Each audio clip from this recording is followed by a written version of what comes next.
Carmen Alfonso, Gustavo Ojeda, Casey Padrón y Daniel Tovar nos hablaron sobre la paratraducción. Veamos lo que nos dijeron. Buenos días. Para hablar de paratraducción tenemos que referirnos necesariamente al profesor José Yusef Frías, profesor de la maestría y del doctorado en la Universidad de Vigo.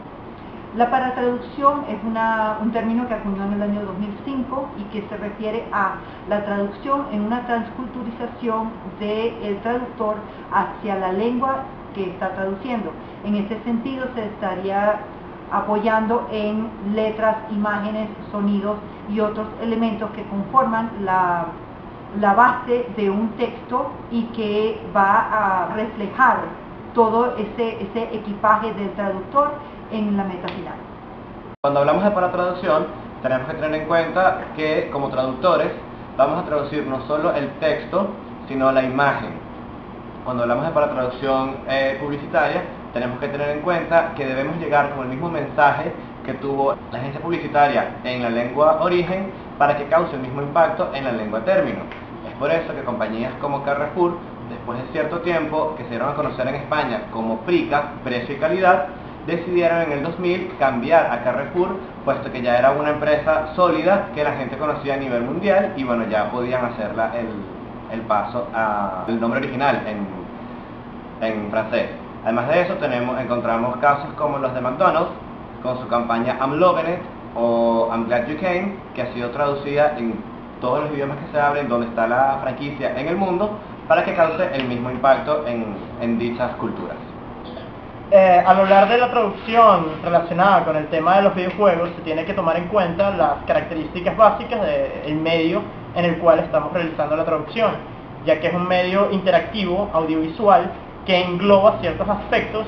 donde no basta enfocar la traducción a lo que vendría a ser un subtitulaje como el de películas, sino que tenemos una dimensión extra, la cual es la interactividad con el usuario, y muchas veces habría que incluso predecir esta reacción del usuario, esta acción del usuario, para poder realizar una traducción efectiva. Asimismo, en la traducción de videojuegos se cuentan con herramientas las cuales en otros tipos de traducción no se poseen, lo cual podría ser hacer referentes a iconos peritextuales, los cuales se tiene que buscar cuál es el simbolismo detrás de este icono para poder realizar una traducción acertada. E igual que tenemos otros elementos como podría ser cambiar las fuentes para facilitar la comprensión de un texto, marcar con ciertos colores de fuente personajes importantes en la trama o eventos importantes que estarían marcando elementos dentro del texto y podríamos usarlos como elementos catafóricos o anafóricos dependiendo, claro, del tipo de videojuego en el cual estemos realizando la traducción. A la hora de realizar la traducción de textos infantiles o la paratraducción de textos infantiles, debemos tomar en cuenta varios elementos, como la imagen y la imagen de la letra. Para traducir la imagen, debemos tomar en cuenta la imagen como tal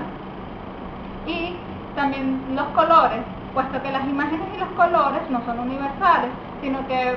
van asociadas al contexto, a la cultura, a una época, y el traductor debe tomar en cuenta esas cosas, esos elementos a la hora de traducirlo. En el caso de los colores, por ejemplo, el blanco no tiene el mismo significado en la cultura occidental que en la cultura africana o en la cultura oriental, igual que el rojo. De esa forma debemos tomarlos en cuenta a la hora de traducirlos. La imagen de la letra también es fundamental, sobre todo en los textos infantiles, porque el tipo de letra y los colores de la letra van a determinar el carácter lúdico que permitirá al niño acercarse o no a este tipo de textos, y más en la infancia, ya que ellos están iniciando en el proceso de aprendizaje de la lectura y de la escritura. Entonces eso va a jugar un papel clave en el aprendizaje y en la enseñanza de estas dos destrezas a los niños. Para ello se tomó un ejemplo de unos textos de la editorial Mila, o el profesor Yusef tomó como ejemplo dos textos de la editorial Mila.